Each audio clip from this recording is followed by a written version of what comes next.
going to be tough. Now, once you choose customers, that's the next thing which you want to do, which is invariably forgotten. We don't know what problem are we solving for the customers. They are buying products as a solution to solve a problem. So what's the problem?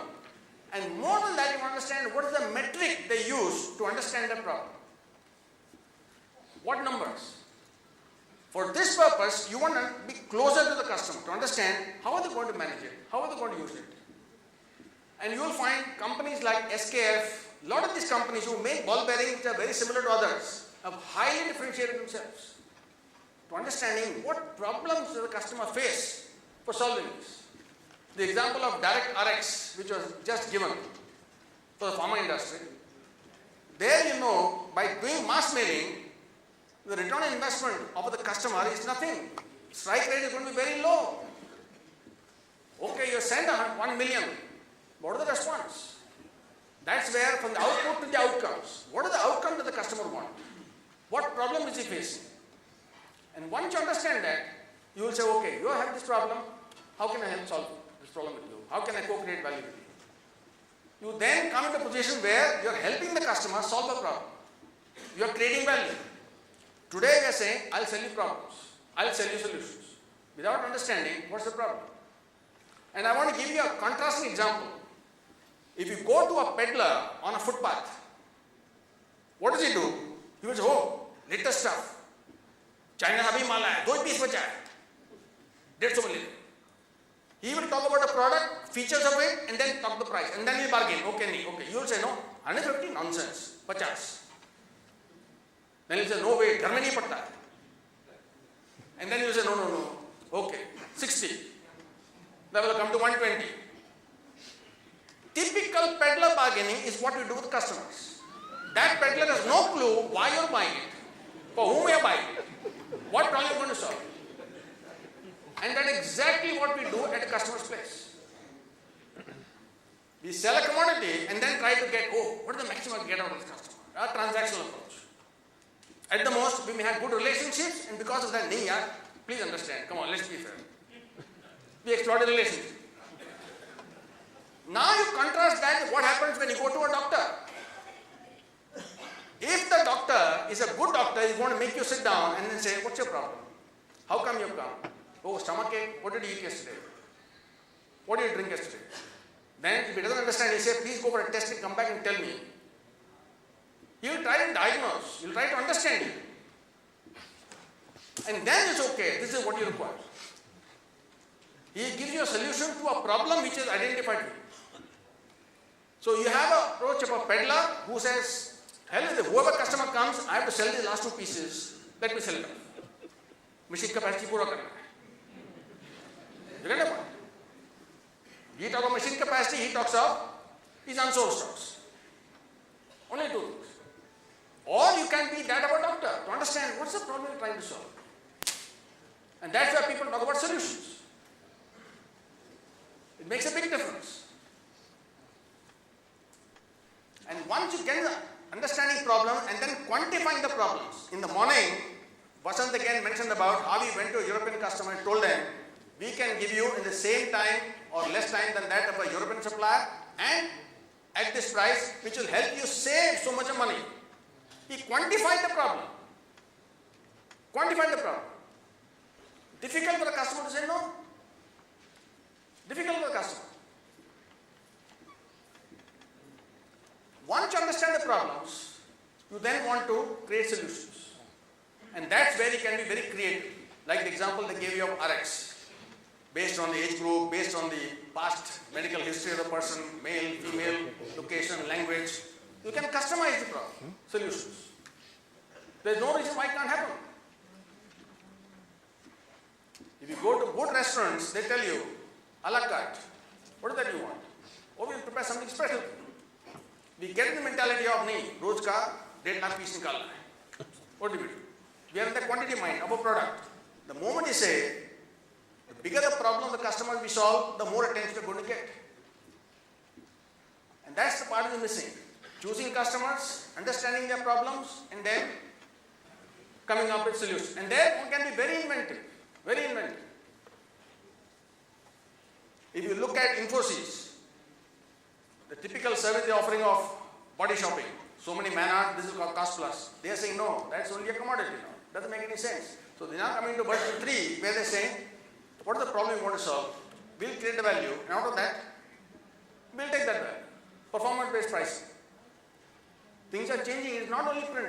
Across industries, these are the issues, same issues.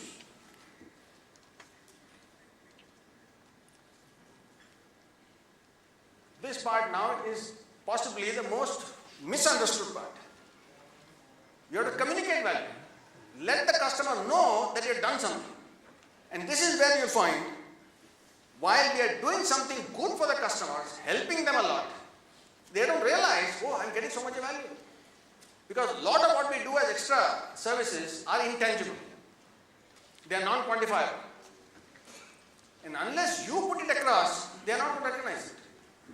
And invariably, it is the intangible, non-quantifiable value that you give is what creates that value, that trust, that bonding.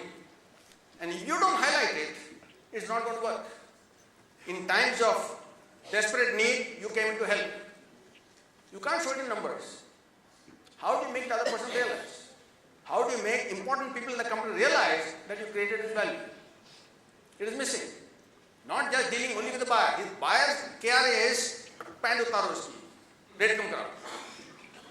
Whose problem are you trying to solve? How did they come to know that you have been the person who has helped them in this kind of solutions? That documenting value of what you give to the customers, making them realize, oh, this is the person who has delivered when it was really required, when it really helped. That is missing. It's really missing. And this can be done across. It is not be done. You may be dealing with the buyer, but the value has been created, can be known to many more influential people within the company.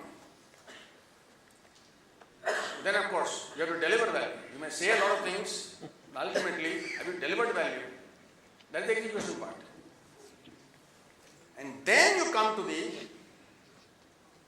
capturing value.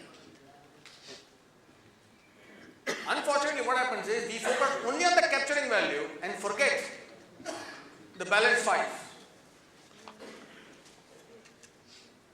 The moment you finish all the 6, and then you'll find things become a little more comfortable. Much more comfortable. This is what we call typically is the first responsibility of any good management, where you have to create value for the customers, because of which you will be able to create value for company, because of which you will be able to capture value for employees, and then for the owner. If value doesn't happen for the customers, where will he give you? You can't see it. You may be creating value, but you have to see it. That's why we call it perceived value. Can the customer see value? Can the customer see value?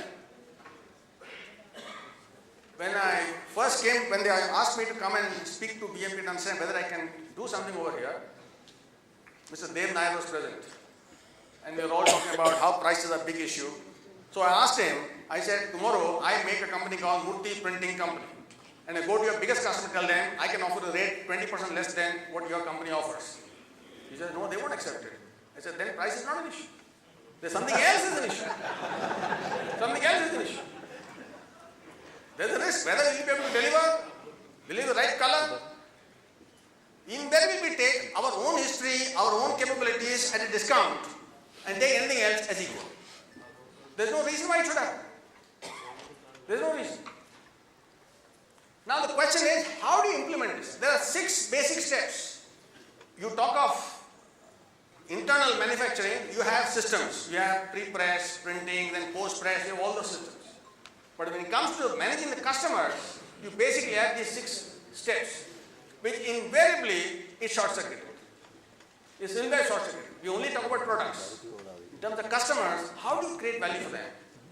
On the measure that they are going to measure you, how well do you perform? In the IT industry, they call it what is called SLAs. So they say, on what are you going to deliver?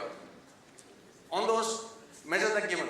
This measure, this is what you deliver. This is what has to be done. This is what is done. Similarly, you have in your own line, suppliers will be evaluated. On what basis are being evaluated? What are those parameters? You want to start looking at it. When it comes to chosen customers, It also means you are choosing who our competitors are going to be.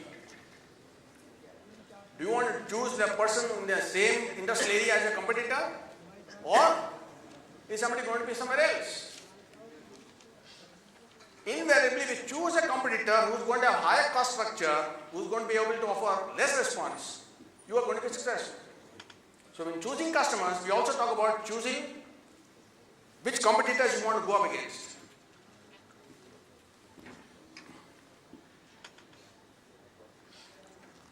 So you want to implement this now. You want to implement this 6 cycles. How do you go about it? There are only 4 methods available. You can. That's the advantage of theory. People say there are millions of ways. Each company will find its own way. You will find they all come into 4 simple methods. The first one is what is called core. Remain where you are. And you will find there are 2 axes.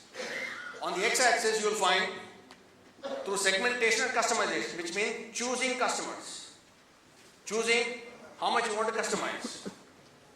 On the y-axis, we talk about product plus, or what we call print plus, as Vishwanath was talking about. So in the core, where you're saying my existing product, existing customers, that's where question comes about how can I manage my costs, how can I improve my productivity, how do I implement Kaizen? Or in the case of FMCG, they'll say, how do I do my brand building? Because product cannot give you a difference. So you say, what can give me a difference? So invariably in B2B, we talk about having a cost advantage. Or we talk about having a relationship advantage. In other industries, they talk about brand building, corporate branding. And you'll find over time, competition becomes too high and it doesn't work. That's where the second option comes up.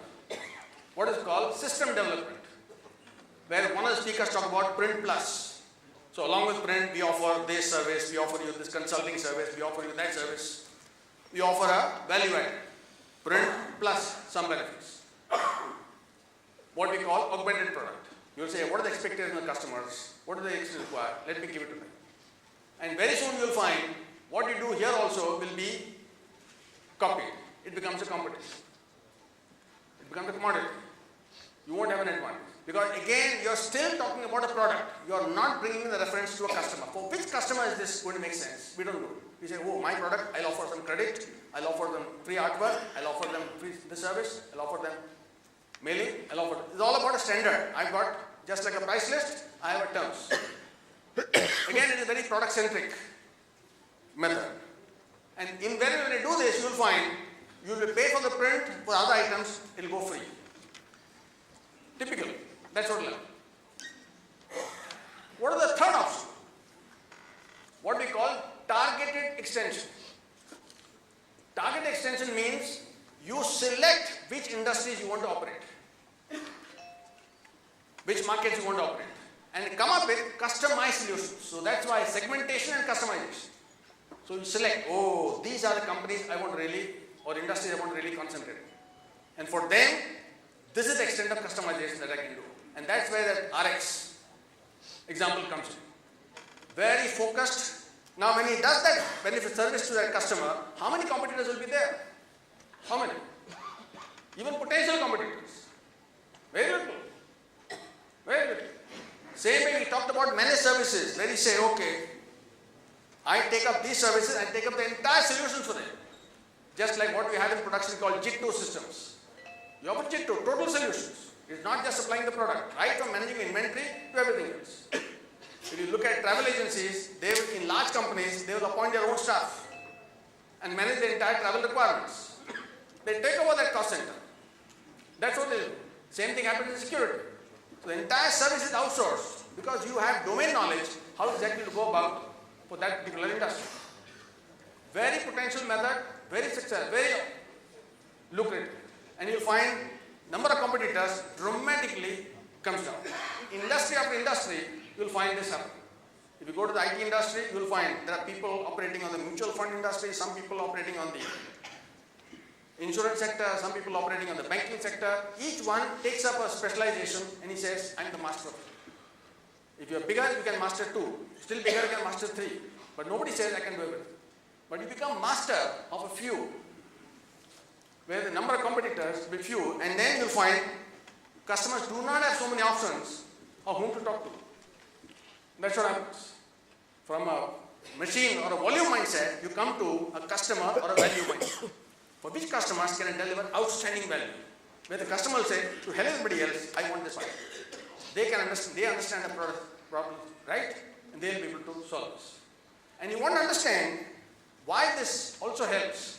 You will find in most of these multinational companies today, people even at lower management levels are paid something like 15 lakhs plus, 20 lakhs plus. The cost of dealing for them, forget the product, the cost of dealing with a company is very high. What we call the cost of acquisition. They can't afford it. And they're having less and less people with high and high turnover. So there's nobody with domain experience to understand how to go about this. So they want somebody who say, oh, this person knows it, let him do this. Let's get this vendor, let him manage the whole solution. Right from product, they are thinking solutions, but we are still thinking in terms of products. And then you have the fourth option, which invariably has bypassed the print industry. Outsiders have taken up this position. This is where you call the print management firms, where they are not talking technology, they are talking what problems are the customers we have to solve. How can I help them become more successful? And then they come up and say, come and talk to a printer and say, can you offer this? And you will find that is an area where there is no investment in the printing. There is no factory, there is no labor. And they are talking as representatives of the customers, can we solve this problem for you? We'll take up the headache, we'll solve this for you. And this is typically what IBM also has done. They are no more saying, we will sell you computers, we'll sell you software. They are saying, what problems do you have? So when they went to Bharti, they told Bharti, your Bharti telephone, Airtel, you're growing so fast. Do you want to really spending your time on growing fast or spending time on managing your IT infrastructure and all these people? Does that make sense? So give it to us. We'll manage the infrastructure. IT infrastructure we'll manage. You focus on your customers and growth. Winning partnership. Winning partnership. Sticky accounts. That's what you do. They're not saying, I'm going to sell you so many computers, so many laptops, so many routers. No, that's not the agenda. It's not about product. It's about solutions. You want to grow fast, grow. IT part, we'll take care. And that was the brilliance of Bharti Airtel to get company like IBM to whom they would outsource work. Normally we think of it the other way. IBM will outsource work to us, we'll do it. But the thinking of the Bharti people was, can we get a company like IBM to manage our network? And when they did this, at that